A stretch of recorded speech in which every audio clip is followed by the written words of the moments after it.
আসসালামু আলাইকুম। আমি একটা কথার জন্য আসছিলাম।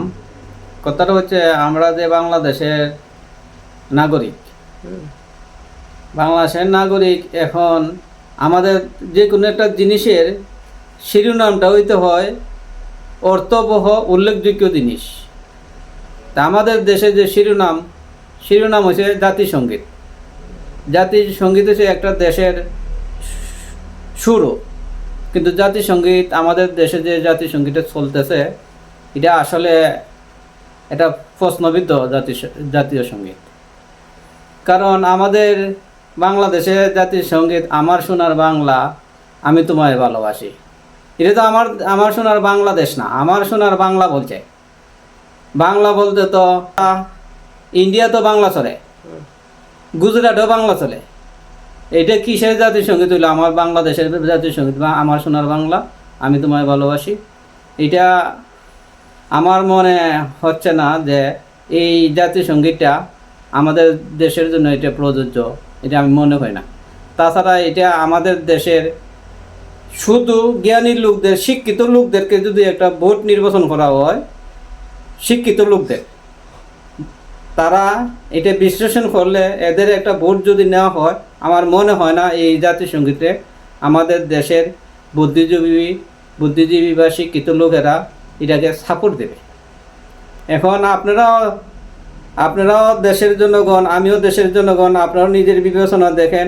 আমার সোনার বাংলা, আমি তোমায় ভালোবাসি, এই যে জাতিসংগীতটা, এটা আমাদের দেশে কতটুকু অর্থবহ আপনারা দেখেন।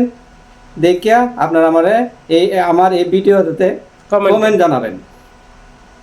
এই জাতিসংগীতটা আমার মতে, এক মানুষের একটা মত থাকতে পারে। আবার বললেন না যে কেউ আছে না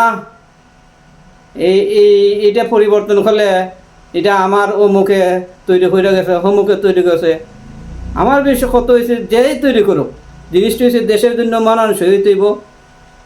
দেশের শিরোনাম হয়েছে, একটা দেশের শিরোনাম হয়েছে জাতীয় সঙ্গীত।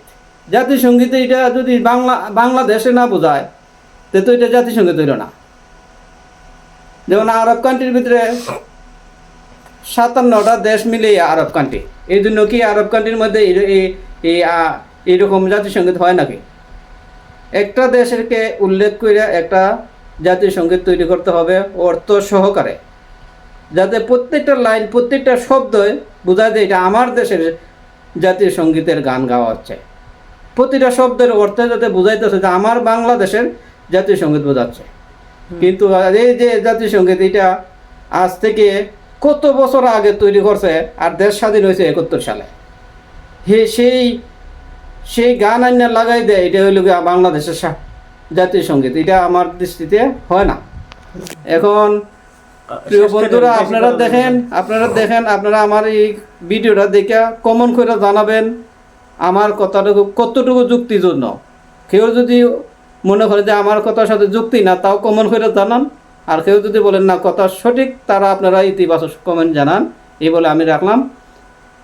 আল্লাহ হাফেজ, আসসালামু আলাইকুম।